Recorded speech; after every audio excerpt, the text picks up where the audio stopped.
ആരാധിപ്പാനുള്ള അവസരങ്ങൾ കർത്താവ് നമുക്ക് നൽകിക്കൊണ്ടിരിക്കുന്നല്ലോ. കർത്താവ് നമ്മളെ സഹായിക്കട്ടെ. ഇന്ന് നമ്മൾ പ്രത്യേകിച്ച് ദൈവനാമത്തിൻ്റെ മഹത്വത്തിന് വേണ്ടി നിലകൊള്ളുവാനുള്ള അവസരങ്ങളായി മാറട്ടെ. നമുക്ക് പ്രത്യേകിച്ച് നമ്മുടെ കഴിഞ്ഞ ചൊവ്വാഴ്ച ഇവിടെ നിന്ന് ലഹരി വിരുദ്ധ സന്ദേശമായിട്ട് മുട്ടുമണ്ണ് മുതൽ കട്ടപ്പന വരെയുള്ള നമ്മുടെ യാത്ര വളരെ അനുഗ്രഹമായിരുന്നു.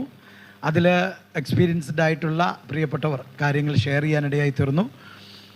ജീവിതത്തിൽ വളരെ അനുഗ്രഹിക്കപ്പെട്ട ഒരു മേഖല തന്നെയായിരുന്നു അത് എന്നുള്ള കാര്യം വളരെ ശ്രദ്ധേയമാണ്. പ്രത്യേകിച്ച് അവരൊക്കെ ആ കാര്യങ്ങൾ ഓർമ്മിപ്പിച്ചപ്പോൾ നമ്മളതിൽ നിന്ന് മനസ്സിലാക്കുന്നൊരു പ്രധാനപ്പെട്ട ഭാഗം എന്ന് പറയുന്നത്, ഒരു കാലഘട്ടത്തിൽ മദ്യത്തിനും മയക്കുമരുന്നിനും ഒക്കെ അടിമകളായിരുന്ന പ്രിയപ്പെട്ടവരാണ്.